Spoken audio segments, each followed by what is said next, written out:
This business is going to get even more competitive in 2025. Are you ready to make your marketing work smarter and not harder? In this episode, I team up with marketing guru Nihal Salah to unlock the secrets of niche marketing. Discover how to identify your ideal guests, to craft messages that speak directly to them, and then use AI to simplify the process. If you've ever struggled to figure out who your most profitable guests are or how to attract more of them, this episode is packed with actionable advice you can use right now. Listen in. This is just what you need to take your marketing to new heights in 2025. This is the Vacation Rental Success Podcast, keeping you up to date with news, views, information and resources on this rapidly changing short-term rental business. I'm your host, Heather Bayer, and with 25 years of experience in this industry, I'm making sure you know what's hot, what's not, what's new, and what will help make your business a success.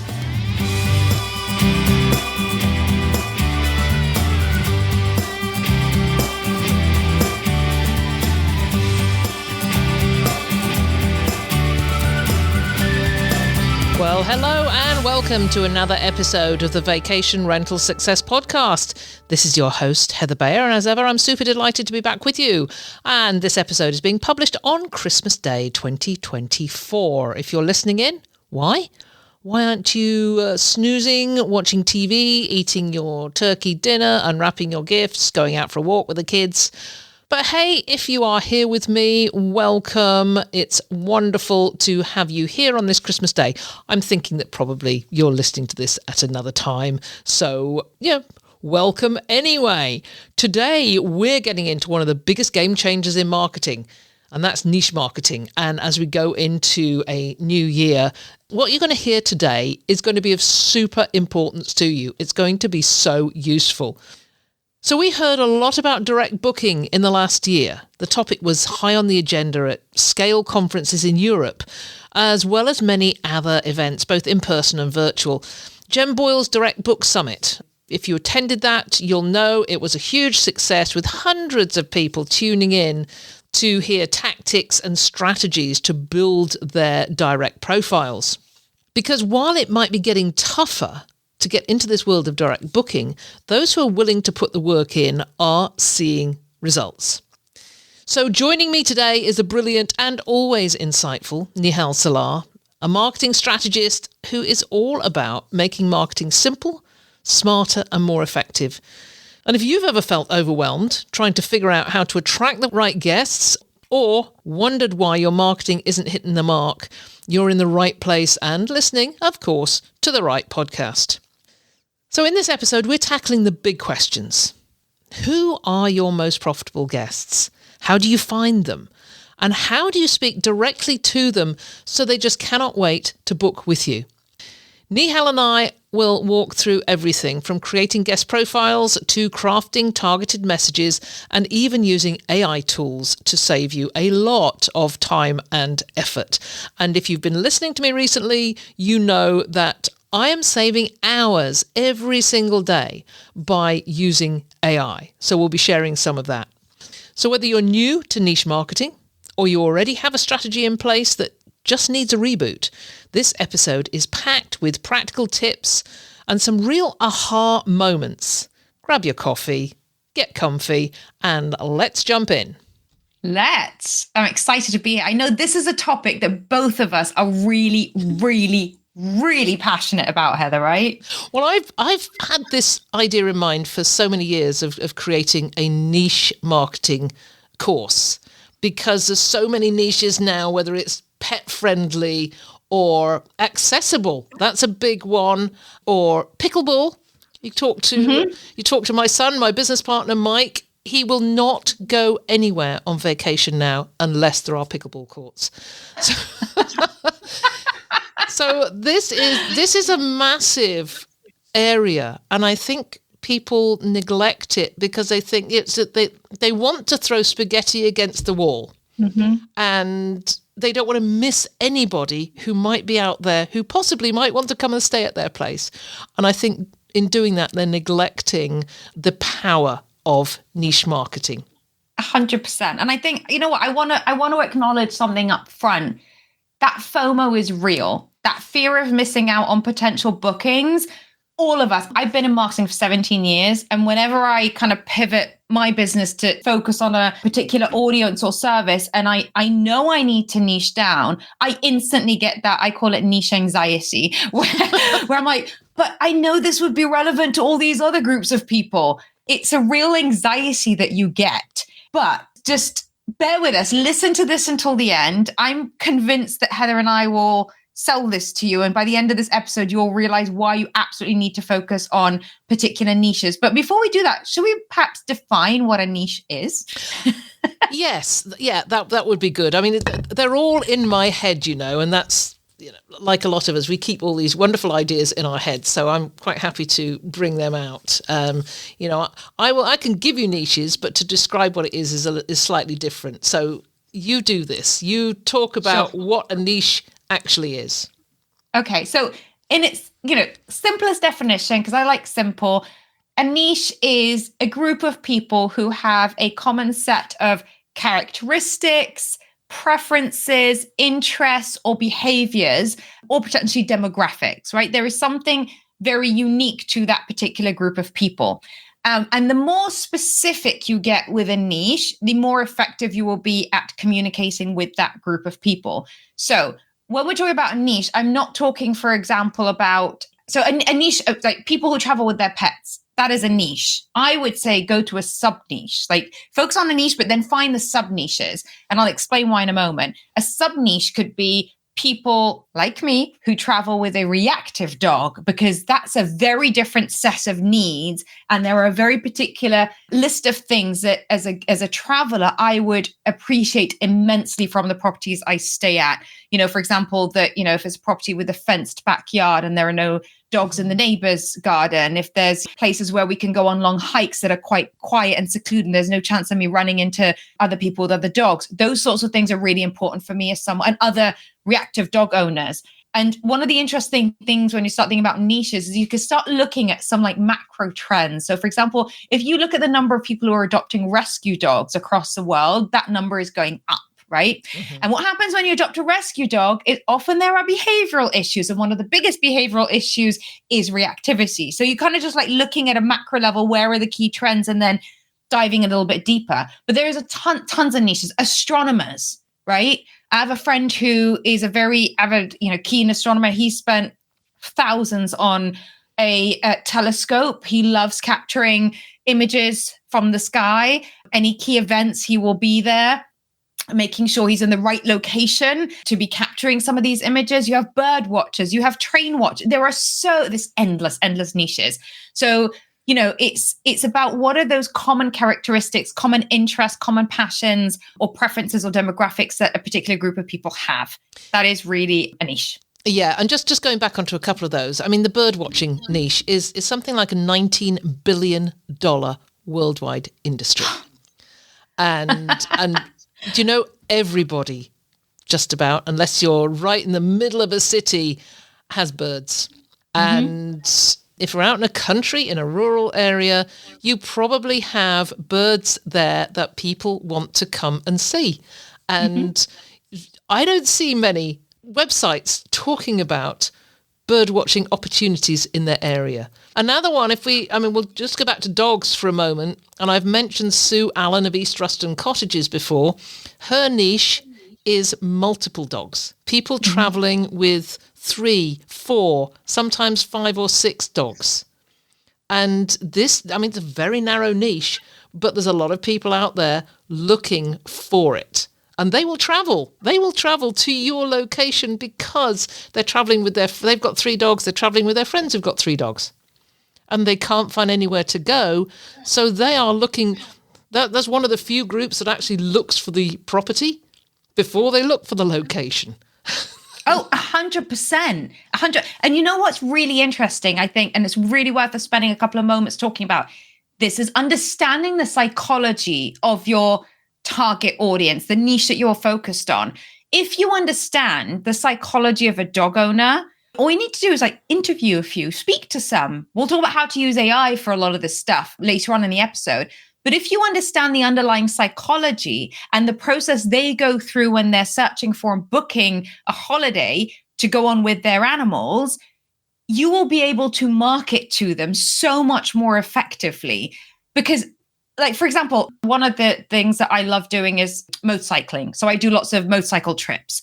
And when I'm on those motorcycle trips, I am very price sensitive with accommodation. So I want to book somewhere where I can just spend the night, ideally have secure parking for my motorbike that's close to the property. And, I just need a kitchenette and a comfy bed and a shower and I'm good. That's all I need. So I will look for the cheapest option that fits those criteria with decent reviews.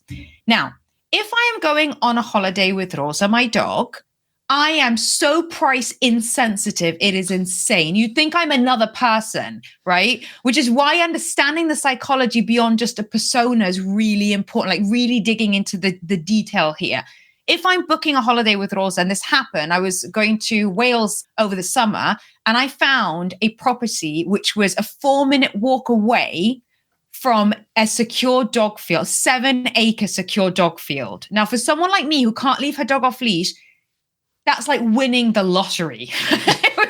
I got so excited. My budget per night, I ended up spending on this property double what my budget per night was, because she also had a fenced garden. She had a dog, but it was in a completely separate area, so they wouldn't meet each other. They were fine when they did meet each other, actually. But the fact that she had that garden, beautiful, stunning views, and it's a 4-minute walk from a dog field, I was like, yeah, I didn't think twice. And I paid double the rate that I had budgeted for. And I just saved money on other costs in my travel. So understanding the psychology and why, how people feel about, especially when it comes to animals, is really, really important, because I think a lot of people are quite similar in the sense that they might not spend so much when it's just them, but when it comes to their pets and the happiness and well-being of their pets, it's a very different story. Oh, yes, exactly. And, I'm nodding along with what you're talking about, because I would do exactly the same thing if I was taking Britta away. And, as I say, fortunately, we go and we attach our accommodation to the back of our truck and away we go. So we don't have to worry about that. But do some research on, and this is research on these niche groups. Get into their heads. That's really what's important. You can't just say, oh, I'm going to be pet friendly. That's just not sufficient. For a start, you're not going to attract the people who are like you and who are willing to spend that extra money if you're not pet welcoming. Just being pet tolerant doesn't do it. But then I'm going off onto another track here. Let's go on to identifying. Let's broaden it out and to identify the different guest segments there are. And you've mentioned before about, look at who books with you most often and how they behave. And then think about the types of guests that bring in the most profit. And you do. If somebody's out there that has a fenced yard and is 4 minutes from a field or 4 minutes from a beach where you can ride your horse, for example. We're going to be talking a little bit about my friend Diane Denton and her company, Seahorse Diamond Beach, because that's what she markets, is filling somebody's something on their bucket list, which is riding your horse on a beach. And those guests are the ones that are going to bring in the most profit. Focusing on the guests who appreciate what makes your property really special. Okay, so tell me more about identifying the valuable guest segments and how important that is. So it's immensely important, because a guest is not a guest. So you can have different types of guests who will pay your nightly rate. They stay for the first time. Some of those guests can just be an absolute headache, leave you negative reviews, just feel like they didn't get value for their stay. And it's not necessarily because you have done anything wrong or there's anything necessarily wrong with your property, but it wasn't the right fit. You kind of want to, the analogy that keeps coming to mind for me is it's like choosing the right partner, right? You want to make sure that you partner with the right person, that you are compatible. So when you start thinking about how you do that in practice, so again, I love using AI for shortcuts and just to be a lot more productive. But what I would do is I would look at all of my past reviews, all of my past bookings. I would pull up all of that data, including all the information that you possibly can. even your communications where you've had incoming messages from guests, whether that's complaining about something, saying they're happy about something, whatever, as much information as you can pull together about your guests. And of course, you can review it all manually. It's just a lot easier if you just stick it into ChatGPT or Claude and you just give it a good prompt, asking it to help you analyze that data. So both quantitative, numerical, and qualitative data, asking it to kind of analyze to find what are the key characteristics of the guests that have left positive reviews and have not complained or anything like that, and vice versa as well. And then you can start breaking it down and analyzing further to look at, what specifically was it about the stay? Was there anything in particular about the property? Was there anything about the experiences? Was there anything about the communication? Like, get into the specifics of what did they like, what did they not like. One of the other things that I really think is massively underutilized is speak to guests, just have a conversation. I don't want to call them interviews because it sounds really formal then, because I actually think you get a lot more when you have a chat with someone.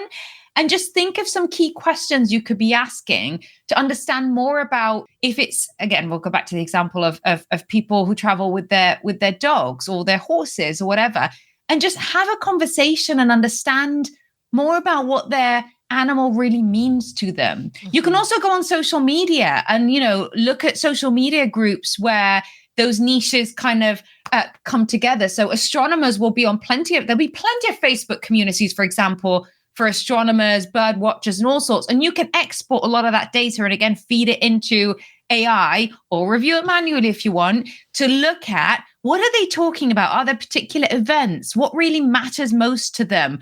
There's so much data that you can be pulling together to get an idea of what potential niches are after and what really matters to them, and understanding more about their psychographics, but also the guests who have stayed with you. Are there particular profiles that you can start building to figure out, actually, that's a good fit guest and that's a bad fit guest? Because a bad fit guest is expensive on the long run. Yeah. So don't be short-sighted and be like, oh, it's a booking, I need the bookings, because on the long run, they can be quite costly.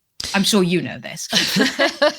So before we leave this section, let's just talk about how you identify the niche that you're going to work within. Because, just going back once again to pet friendly, there is no point in being pet friendly if you don't want to be, if you're just doing it because this is a big market out there. You've got to have not necessarily a passion, but you've got to have a passion for the guests that are coming, because you've got to understand them through and through. And if you're just simply tolerating your guests that are coming because they're going to do something that you're not particularly interested in, then you're not going to have that same impact. So how do you go about just identifying that niche that you're going to work on? So I think once you've got all of that data about who guests are, you'll probably have a number of different groups that you could segment those into. Then you want to start thinking about, what is your property best set up for? So if you do have a property, for example, that has a fenced yard or is in a location where, there's a really low light pollution, it would be great for astronomers, or you're in an area that's in the middle of nature and you can hear all these different birds. So for bird spotting, it's amazing. Or you're right next to a train line. So for train watchers, it's fantastic. Start mapping out the amenities or the characteristics of your property and the surrounding area that might make you a good match. And then I think the point that you made is really important, which is, if you absolutely hate animals, do not try and focus on the pet-friendly niche, because you will fail. So if you absolutely detest animals, do not try and focus on the pet-friendly niche, right? You don't have to have necessarily a huge passion, like you say, for a particular niche activity, interest, whatever, but you have to, like you said, at least have a passion for happy guests and maybe just neutral feelings about the particular interests that they have. But I always think if you can find that common interest, if you love animals or you love birds or you love nature or whatever, I think finding a group that shares those interests will make your life a lot easier because you'll understand their psychology. You will be able to serve them in a way that's a lot more meaningful to them. You will be able to make, the changes. And sometimes the changes are not like massive changes to your property. Like you think about the astronomer group. If you understand that niche, whether it's through your own passion or because you've done your research, you will know that really simple things like having chairs or something comfortable for people to sit on outside, having a blanket, because when it's the best images you'll get of the stars and the galaxies and whatnot will be when it's quite cold. Like colder weather is better for astronomers than warmer weather. So having a portable kettle, that setup is not costly. It's really cheap. It's really easy to do, but it will make a huge difference to their experience. So I think that's how I would go about it, is I would just map out what do the ideal guests like about my property? Where are the potential segments? What am I interested in or passionate about? And is there an overlap between those two? Yeah, you need to get into their heads and what it is they want. So, if you're attracting bird watchers, think about the types of bird watchers that you want to attract. There's different types. There are those who I think are a great market, is those who during the pandemic discovered, and it was mostly millennials, discovered bird watching as a great thing to do, and they went out and started collecting all the birds that they could see. So they were not the typical twitcher. We used to call them in UK the twitcher that had the little rucksack, the little backpack, and carried the big camera. These guys do not spend a lot on accommodation.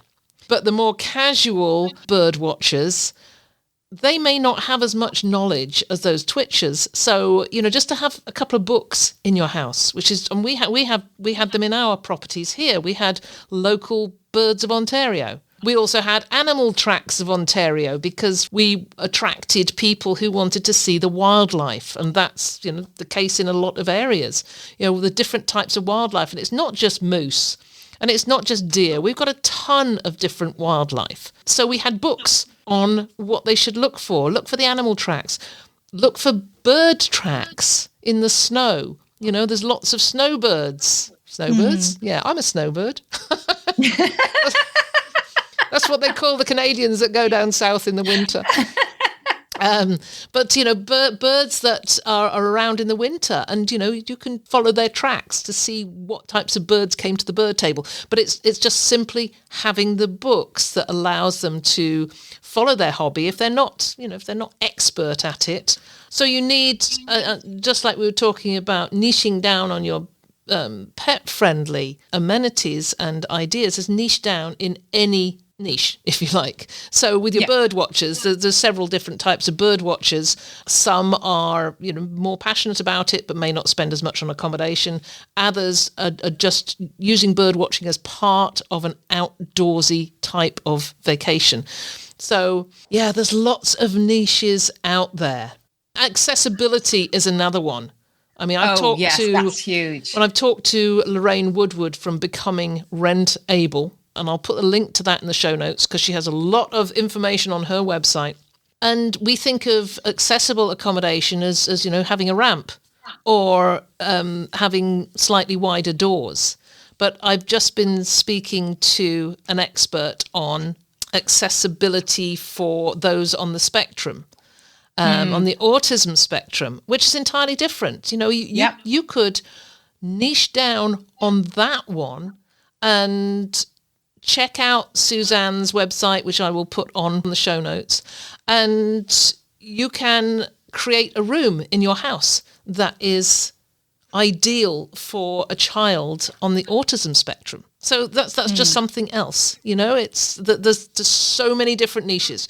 Okay, moving along. And I think just one quick thing on that. I think where it gets really interesting is if you can identify, because ideally you don't want to focus on any more than 3, but ideally you have niches that have an overlap. And I had a conversation with someone who was at Scale Barcelona earlier this year, where I was talking to her about reactive dog-friendly properties and, what my dream property would look like in terms of, it would be several acres of fenced land. I don't need this huge house, but it would have somewhere where I could clean my dog's paws before going in, that it would, just all of that detail. Ideally, there'll be cameras outside so I can sit inside and relax and just keep an eye on her while she's wandering around in this massive field. And she said, do you know what, Nihal? And I said, what? She's like, almost everything that you've described would be highly relevant to families with autistic children. They want somewhere that's often secluded, especially if they have a child who's very noise sensitive, somewhere close to nature. Obviously, it would need to be accessible depending on the needs and so forth. And there will be other requirements, but there is a bit of an overlap because they also want that security, to enable your child to just play and enjoy themselves, knowing that they are safe. So she was saying that there's, it's interesting that there is overlap there. So look for the overlap between the different niches that you could potentially be targeting so that you're not creating completely separate propositions for completely different audiences. That's perfect. I mean, you could find the bird watchers who are also dark sky enthusiasts. Yep. Yeah, good, great point. Let's move on to how, once you've found the niche, how do you build that profile to find that ideal guest that is going to be seeking you out and seeking your niche out? So, I mean, this is what lots of people refer to as avatars or personas, right? And I think it's really important to be aware of, I take avatars with a bit of a pinch of salt, and I'll explain why in a moment. But building your avatar or persona simply means that you're putting together that ideal guest and create a really simple document. And you're creating, you're using all of the data that you've pulled together in the previous steps that we've talked about to describe exactly who they are. So what their interests are, what their demographics might be. Where are they hanging out online? They're bird watchers. Are they part of particular bird watching communities? Whether those are Facebook communities or are there associations that these people are members of? Because you'll be surprised at how many random associations there are for things, right? So how are they going about booking holidays? How often do they go away? Where are sorts of places they stay? What really makes or break this stay? You want to document everything you know about or could pull together about this particular audience, right? The thing to bear in mind with personas is you have to go super specific with them. Otherwise, they're useless, right? So saying that I'm targeting, single working professionals is not very helpful, right? It's not going to help you come up with really concise messaging. It's not going to help you to decide what marketing channels to focus on, what platforms, what kind of content to create. It's not going to help you with any of that. So you want to be super, super specific when you're building out who those avatars are. And they are not static documents. I cannot emphasize this enough. These are documents that evolve every time. And again, this is a great use case for AI. Build a custom GPT or a project on Claude. And if anyone doesn't understand what that means, drop us a comment if you're watching this on any of the social media platforms, and we'll put together something special to explain all that to you. But use AI to put together, to make sure that you have a way of constantly feeding more data. Every guest that comes to stay, every booking request that you get, that is data that you want to be feeding into your tool and getting it to update those profiles for you. So you're constantly up to date and constantly, you don't want them just to be these documents that sit in a folder somewhere. You're using that to inform what you're doing with your property. You're using that to inform all of your communication. You're using that to inform your messaging on your website, on social media. How do you describe your property? And one of the things that we haven't talked about, and I know I'm going off on a bit of a tangent, but I'll be quick and then I will come back to the point, is a lot of people talk about the guests balking at high prices. And I think that tends to happen when you haven't nailed the audience that will appreciate your property the most, right? If you've really personalized everything in that experience for a particular niche, they will become very price insensitive, right? So the price sensitivity comes when there isn't that match really. So that profile is feeding into all of your marketing collateral, all of your marketing activity. It's kind of like the guide, the compass to tell you where to be marketing, where to spend your money, what to be saying. I think it's important to to figure out how your targeted guests plan their trips and what they prefer. How far in advance do they book? And I think as you said, you can find this out from the groups where they hang out. And you mentioned this earlier on when we were talking about niches, that this is the information that's in there is so valuable. So a couple of years ago, you couldn't really do much with that information. But now, as you mentioned, you can pull that information out. Somebody writes a long post about they went on this great trip, they did this, they did that, they enjoyed this, they enjoyed that. Pull that out and then put that into, and I'm going to say your custom GPT or your Claude project. And I know people out there going saying, "Oh, she said that again," and I don't know what this is. But we will expand on that at some point. I think we're going to have to do a complete episode at the end of this, which is just on AI, which is just. Oh, I agree. Yeah, I agree. But now, everything that somebody writes can be used, and you can just feed it into some AI program and ask it questions. And you can say, okay, so if I was targeting a particular guest in this niche, how should I speak to them? And the AI will pull out from the information you've given them and from other information that they will go that the AI will go out and get. It will deliver to you the way that you can address them, and it will tell you how they like to communicate.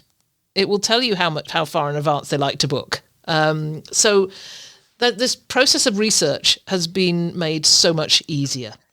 Oh, absolutely. And these are tools that are at everyone's fingertips. I do think the challenge for many STR business owners and business owners just full stop, like wearing multiple hats and so forth, is that they don't know where to start, right? It can feel really overwhelming, but I think we should do an episode and break all of this down and simplify it, because honestly, it's like suddenly you have an additional 2-3 team members and an additional 5 hours a day, right? It's incredible how transformative it can be, for sure. Yeah, exactly. I mean, I have an AI team.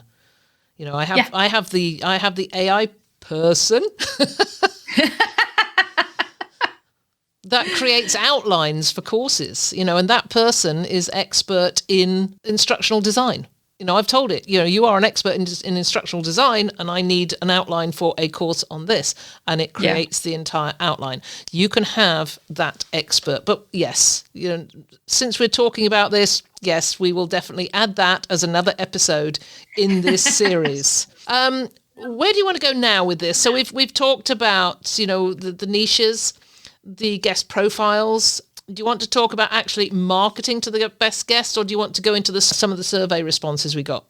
I want to go into some of the survey responses. I want us to talk about Seahorse Diamond Beach, because I think that this is a phenomenal business. So, I mean, you are very familiar with them. So maybe tell our listeners a little bit more about who they are, what they do, and the story behind how is it Diane? Is she Diane Denton is the and the story, because I think there's something that we haven't talked about, which would be really important which would be great to weave into this, which is the power of narrative and storytelling in the background, because you do not go set up a business like Seahorse Diamond Beach if you do not have a passion for horses. And apart from dog, I had a horse. I absolutely love horses. One day I'm going to have a rescue horse and a rescue donkey. So this is somewhere where I would absolutely love to go stay when I have my horses one day. So tell us more about them and Diane's story. Well, I first met Diane at the Vacation Rental Success Summit in 2016, and I was so excited. This was somebody who's come from Australia to my first conference. And she may have come to the second one. I don't know. She came. I think she came to. She definitely came to 2 of them, if not 3. And I was just blown away with her passion for the business and what she was bringing to it. And Diane is a horse lover. She has her own horses. She has a line in clothing for riders, wet weather clothing, and. I don't ride. I'm not a horse lover, but I love this clothing that she does, these fabulous coats. And she has created this brand, the Seahorse Diamond Beach brand, where she welcomes horses with the primary goal of filling a bucket list, where somebody has said, one day I want to ride my horse along a beach. And this is a big thing for horse lovers. The thought of, wind in your hair and galloping down a beach, and they can do that if they come and stay at Diane's place. She's also a dog lover, and she also makes her two properties, she has two properties, accessible as well. So we're into several niches now. We're into horse lovers, dog lovers, and accessible accommodation.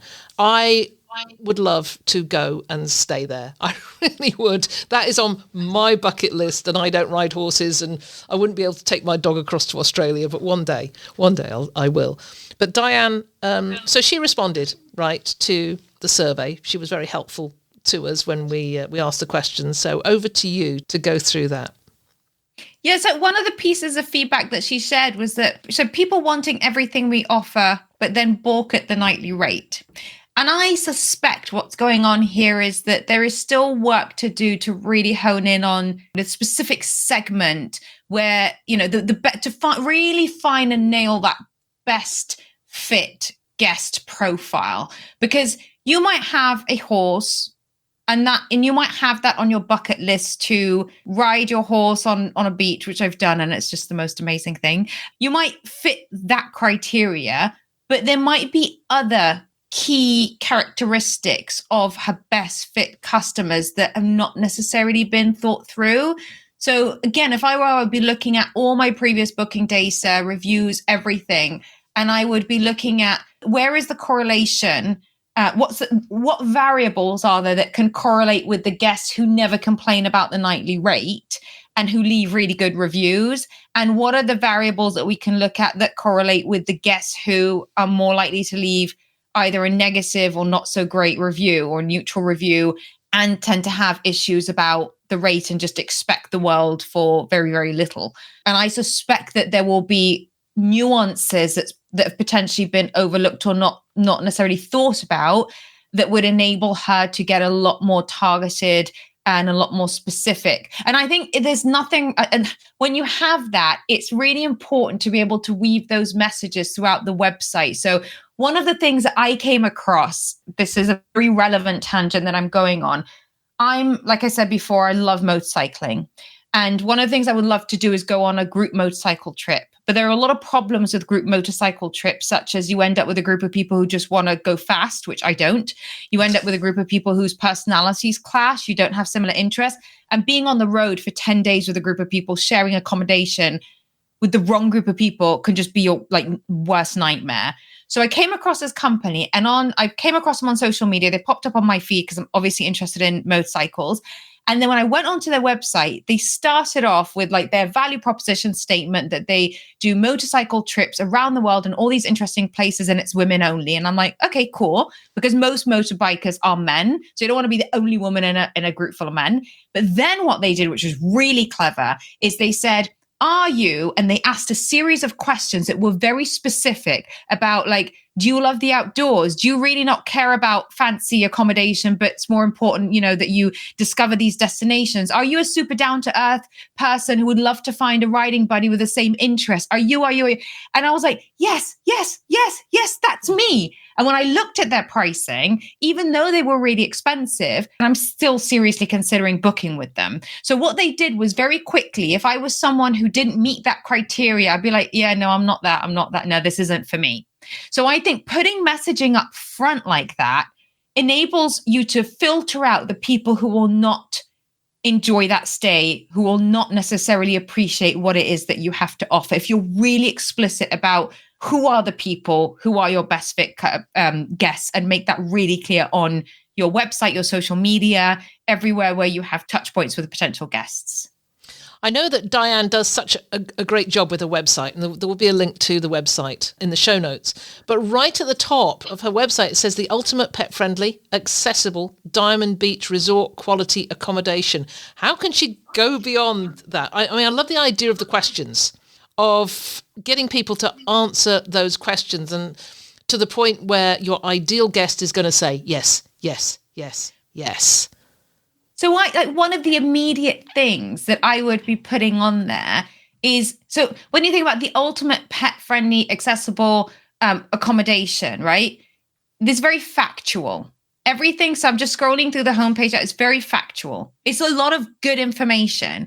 But actually, if you're someone who loves horses, I'm going to focus on horses for a minute because we talked about dogs too much now.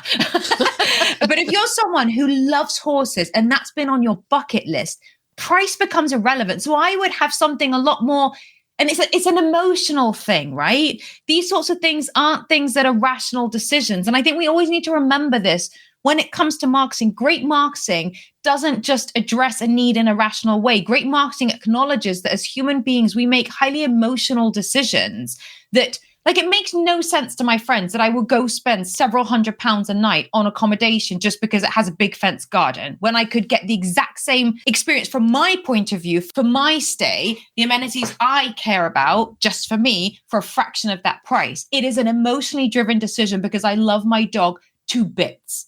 It's the same with this, is that if you are a horse lover and that is on your bucket list, that is a dream come true. And I would be using words to that effect. Have you always dreamt of riding your horse on the beach? We make that dream come true. That's the kind of thing that I would want to see there. And then you can start asking the specific questions. Have you always loved horses or dogs? Have you always wanted to travel with your horse? Have you always wanted X? Have you always wanted Y? Ask those specific questions. Anyone who doesn't fit that profile will be like, and I'm not feeling, but people who are feeling it will be like, yes, that's me. And then once they get to check availability, the price honestly doesn't become as much of an issue because they truly fit your target profile and they appreciate that one thing that you are offering them. But you have to tap into that emotional need because that's really what drives most of our decision making. So that's brilliant. And I'd love to spend more time on that, but we've got one more before we finish. And that's, I was going to say Case Maggie. I think it's Casa Magi because it's an Italian site. So could you address that one?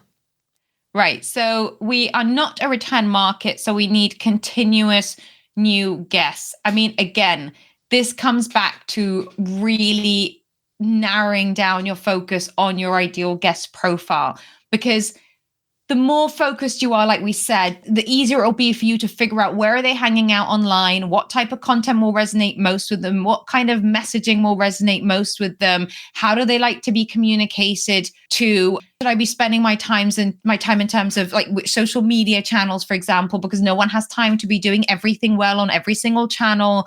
Where are their typical booking windows so you make sure that you are communicating to them at the right time with the right messages?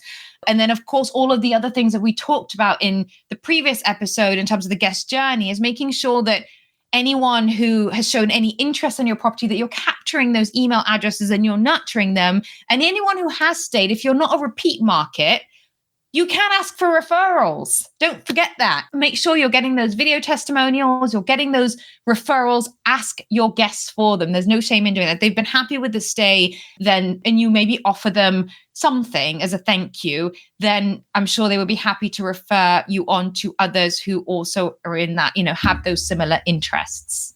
The one thing I note from and I wish I knew I was pronouncing this correctly, Casemaggi. Do you think that's it? Casemaggi? It's Casemaggi, and I'll put the link on the show notes for you. Go and take a sec. There's some great content on there. There's some good blog posts about visiting Florence, visiting Porto Venere, getting around. But what I've seen missing on those is, as I'm scrolling through, there is no clear call to action at the end of those posts. No links specifically to properties. And this was something that Jill McGee was talking about making sure that on every... So that's Jill McGee, joined me in the podcast a week or so ago talking about SEO. But she was saying making sure that you have a call to action in every piece of content. And the call to action is not just say send an inquiry to us, it's actually linking internal links within your website. Yeah. And that just came to mind because I was scrolling through the website and that it just sparked off. I thought there's no calls to action here. And I think the other comment I would make, and these properties look absolutely stunning, and it's clear that one of their key selling points, just looking at some of these reviews, are the amazing views that they offer. Most of these seem to have lovely terraces with stunning views overlooking water, which is always wonderful. There's more to do in terms of really honing in on what is that niche, because there's lots of people interested in holidaying in Italy. What's so special? Why should they choose Casemaghi? Assuming that's how we pronounce it. I'm sorry if we are mispronouncing it. Probably are, but that prime real estate, which is your website hero banner, we call it. It needs to be your hero. It's called a hero banner for a reason. And that needs to have that statement that, it's the equivalent of with Diane's property is like, have you always dreamt of riding your horse on the beach? That's the question I would have there. And, the answer for people who fit her target profile would be, yes, I do. And then you have, well, book now, like you say, having that call to action really clearly. And also the other thing that I would suggest here is those reviews are really hidden at the bottom.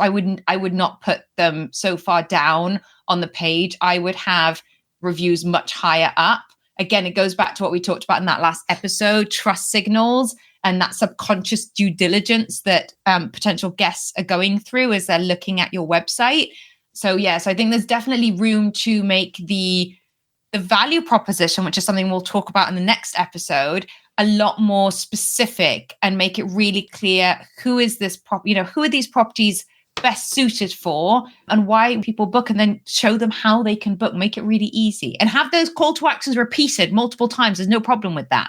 I think the content that what we've talked about today has been really valuable. In the next episode, we're going to be talking about crafting your unique value proposition. So it's taking this journey to the next stage, and I hope everybody's going to join us for that. Do you have any closing remarks? I would say if you want us to answer any of your marketing questions, we'll put a link to the survey that we've referenced in the show notes of this episode. You can still respond to that. It's really, really simple. Take you a couple of minutes. You just share your biggest marketing challenge, and then you can choose to have us mention you specifically, but I would recommend you do, because then we can give you some really specific, personalized, constructive feedback that hopefully you can go away and implement and see some more bookings coming through.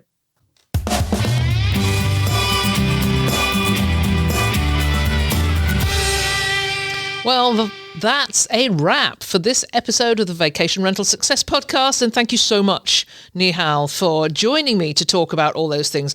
I love getting into this discussion on niche marketing. It's so interesting. And it's an area where you can actually see things happening. If you create the content, if you target the right people, you will find those guests coming to you and then referring you to others who are similarly like-minded. So I hope you're walking away with some fresh ideas to make niche marketing your secret weapon in 2025. Remember, great marketing isn't about casting a wide net. It's about finding the right guests who value what you offer and then creating an experience they just can't resist. So as we head into the new year, let's make better marketing a priority. Take the time to really understand your audience, to refine your messaging, and to use those AI tools to work smarter and not harder. Whether you're focused on filling more nights or attracting higher value guests, the effort you put in now will set the stage for your success in 2025 and way beyond. If you found value in today's episode, be sure to subscribe, leave a review, and please share it with others in the industry. Together, let's make 2025 the year of better marketing and bigger wins for all of us. Until next time, keep striving, keep thriving, and let's make this the best year yet. See you soon. It's been a pleasure as ever being with you. If there's anything you'd like to comment on, then join the conversation on the show notes for the episode at vacationrentalformula.com. We'd love to hear from you, and I look forward to being with you again next week.